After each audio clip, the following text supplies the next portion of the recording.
It is the Flow Friday Sports Show, and we've got some carryover from some of our winter football leagues, which are still focusing on. One of those in South Australia is the River Murray Football League, and our regular correspondent, Bruce Phillips, joins me on the line.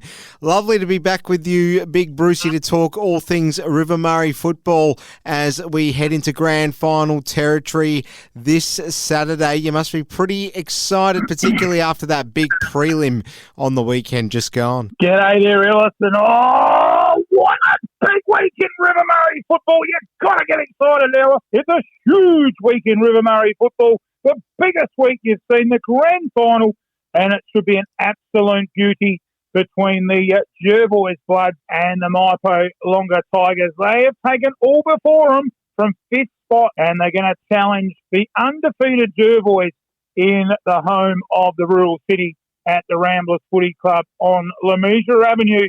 And it should be an absolute brilliant match. And the build-up to that, let's have a look at last week's game. Yeah, let's do that. I'm very much getting behind the Mypo sort of bandwagon here, Bruce. Do you reckon that they're going to have it in them, or have they played their grand final already in the end, 85-58 over the Southern Mallee League side? What do you reckon?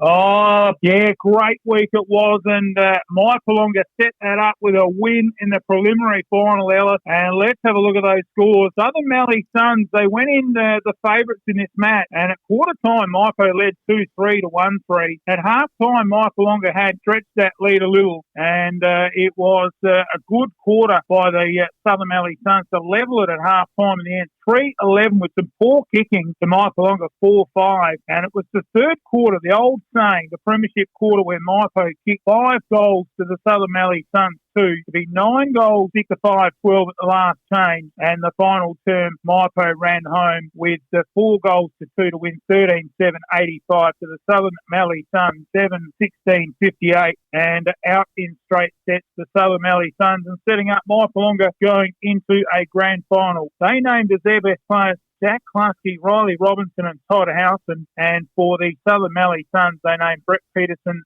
Thomas Keogh and Nick Hyde. So it was a good win to Mypo. They had some plenty of goal kickers. Jack Klasky kicked 4 for them in an outstanding match. Henry Payne, one of their new kids coming off the Colt, he kicked a couple, as did Mitch Bowley, and it was all she wrote from there. Brett Peterson kicked a couple for Mypo, as did Tommy Howard, but they just didn't have any big multiple goal kicker.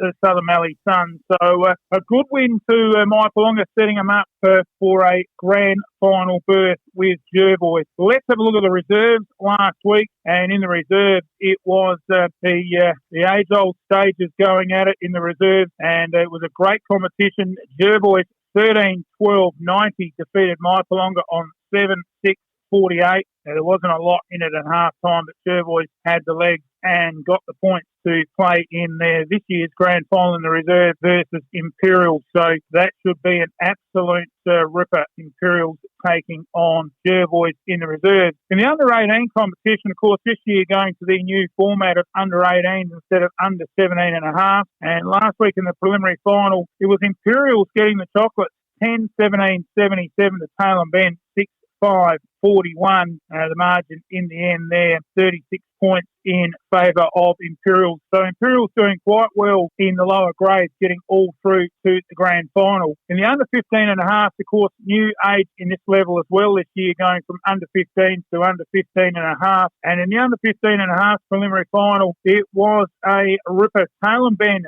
10-7-67, and they defeated the Coorong Cats on 6-10-46, and a bit of an analysis of this match for Tail and Bend. They named Lincoln Pitt, Tyler White, Sam Jarvis as their best, while for the Coorong Cats, it was Logan McCabe, Ben Hoddle and Liam Mooney who were named as their best. The 10 goals for Tail and Bend, well, they had Sam Jarvis, who kicked 4 in an outstanding match, be the multiple goal kicker for them, and Logan McCabe kicked 3 for the Coorong Cats to be a standout for them. So good win there to Tail and Bend, and that sets Tailem Ben up in the under 15.5 age group to take on Imperials in the grand final. So Imperials in the under 15s, under 18s, and the reserves in the grand finals. Let's have a look at the lower grade, the youngest grade in River Murray footy, the under 13s, and it was a good match last week in the preliminary final, kicking the dew off the grass. Imperials 7-4-46, defeating Jervois on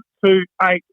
Always going to win this one. Imperials over Jervois, setting up a grand final in the under 13s of Manham taking on Imperials. So not a bad effort of Ellis by Imperials. They've got the under 13s, the 15s, the 18s, and the reserves all in the grand final. All right, well, let's take a look at the A-grade grand final firstly, Bruce. So, like I mentioned before, do you think Mypo have played their grand final or not? Can they get the job done against Jervois? Oh, look, it's the unlosable grand final for the Bloods. You know, they go in undefeated and they had a real bad start to the season with the loss of 4 premiership points. I guess at the end of the day, in the wash-up, it hasn't hurt them too bad to be playing in the grand final again. They've got there because they're undefeated, and look, they really have a good side with the likes of Tate Silverlock starting to hit his straps. You've got the Barry brothers, Zane and Dylan. You've got Josh Scott up forward. You've got Peter Zarantinello who can crumb the packs off the half-forward line. And they really are looking pretty strong. And look, they go in favourite. Mypo, look, you'd have to think last week, pretty tough effort to come from 5th spot and win the grand final. So for me, I probably agree with that statement you just said. I think they played their grand final. But look, having said that, look, stranger things have happened. They've got Jack Cluskey on full 8 cylinders. He is absolutely firing. Of course, a bit of SANFL experience last year and back to the club this year. You've got Stephen Mills, you've got Todd Howson. They've really got some players. Riley Robinson's had a great season for them, starting to really put together some good football. Look, I think Mypo probably go in 50-50.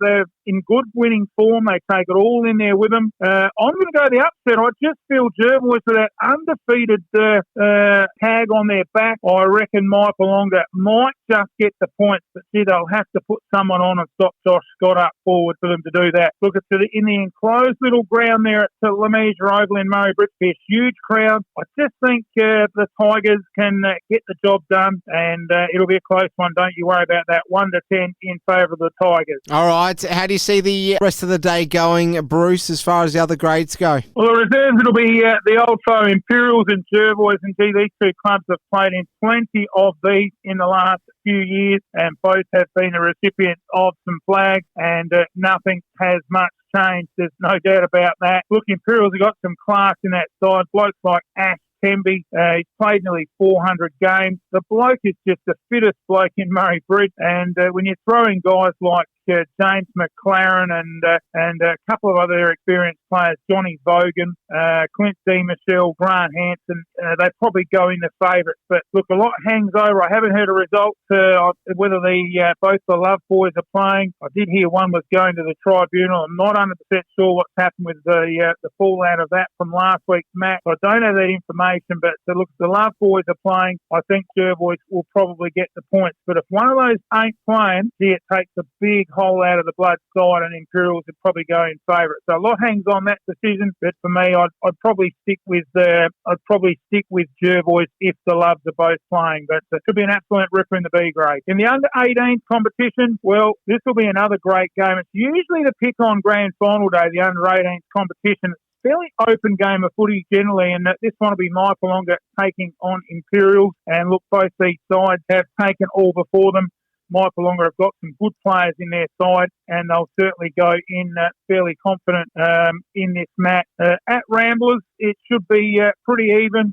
I'll go for Mypo just to get their nose in front at the end of the day, 1-10. In the under 15.5, it should be another great River Murray grand final in this age group. Of course, the new age group this year jumping up from 15 to 15.5. Again, Imperials take on Tailem Ben. I think they can reverse the roles and get the win here over Tailem Ben. They've been the form side all season, and the Blues should get the job done in the under 15.5. And in the first match, kicking it off, the under 13, again, should be a very good match. Manham did have produced some real quality out there in the last few years, and we're seeing that in the Sturt Footy Club now. The likes of Reschke down there and Tommy Lewis from the River Murray, but from Manham, Reschke and Maloney, the under-18 best and fairest this week. So really have produced some class juniors out there at Manham, and I think they can get the job done out there over Imperials in this one. Imperials also with some pretty good players in that side in the likes of Rankin and Clark and Egan. They really do have some good players, but I just think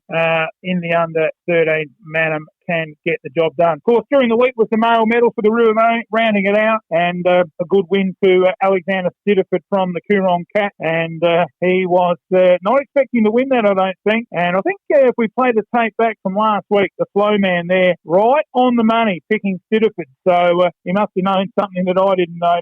My winner's still running, but look, it was a good night and a good win there to Alexander Stitterford, and something to salvage for the Coorong Cats in a season where they finished fourth and bowed out in that elimination final when I predicted them to get a little bit higher. But, well, it'll be a big grand final this week. Looking forward to the results coming through. And look, I've got a big weekend myself coming up. We'll be down at the Flinders University Stadium covering the Southern Football Finals. Should be a ripper day down there. In the league match, Flagstaff Hill take on Noarlunga, two arch rivals. Should be a ripper down there at the home of South Adelaide. Ella? Fantastic stuff, and make sure that you keep a look at what's happening by visiting Murrayland's football and netball sporting results on Facebook. Bruce, have a good time on the weekend following all the country football that we cover here on the Flow Friday Sports Show. Take it easy, and thanks for your time, Bruce. Yeah, well, of course, that's the wrap-up. I'd like to thank the Flow man and the Flow team. Look, magnificent coverage right throughout the season, and right across from the far west down to the southeast, and he really has put a lot of work into it again in our 22nd year, and really is a pleasure bringing this each week. And we look forward to 2024, I suppose, as they say. And as we go out, my old favourite saying, reminding everyone, if you're playing, to be a good sport. And we look forward to next year. Thanks, mate.